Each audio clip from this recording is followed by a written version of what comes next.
halol kasb-kor qilish ham taqvodandir.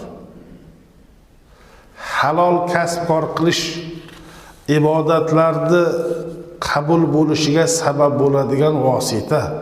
Payg'ambar alayhisalom Imom Abu Nuaym rahmatullohi alayhi rivoyat qilingan hadisda aytadilarki, albatta Ruhul Qudus ya'ni Jabroil qalbimga soldi. Hech bir nafs ajali yetmasdan va rizqini to'liq olmasdan vafot etmaydi. Hech bir inson, hech bir jon ajali to'liq yetmasdan, Alloh belgilagan muhlatga to'liq kelmasdan va Alloh belgilagan rizqni yemasdan ketmaydi. Bas Allohga taqvo qiling va rizq talabini chiroyli qiling.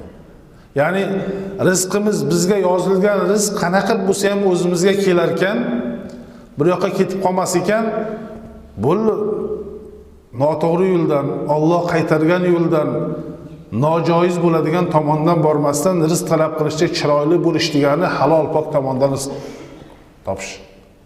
Mana bu misolni keltirishadiki, hali bir inson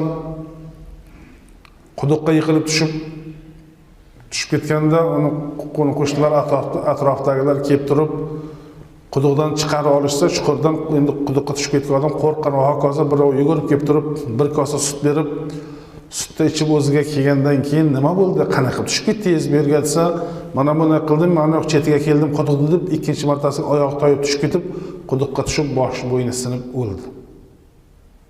Shunda aytdilarki, uni o'sha bir kosa sut rizqi qolgandi. Shu sutni ichdi ketdi endi. Ya'ni bir kosa sutni, bir-birdan nonmi, rizqimiz qayerda bo'lsa, nimadir sabab bilan o'sha yerga borib rizqimizni olamiz. Bizga atalganini hech kim olib ketib qola olmaydi. Alloh bizga yozganini bizga nasib qiladi. Shuning uchun rizq talab qilishda Allohdan qo'rqib, yaxshilik bilan, yaxshi yo'l bilan, pokiza yo'l bilan, halol yo'l bilan, birovda haqqidan ehtiyot bo'lgan holda, shubhalardan, haromlardan ehtiyot bo'lgan holda rizq talab qilishimiz kerak. Bizga yozilgani bizniki ekan, shu bizga keladi.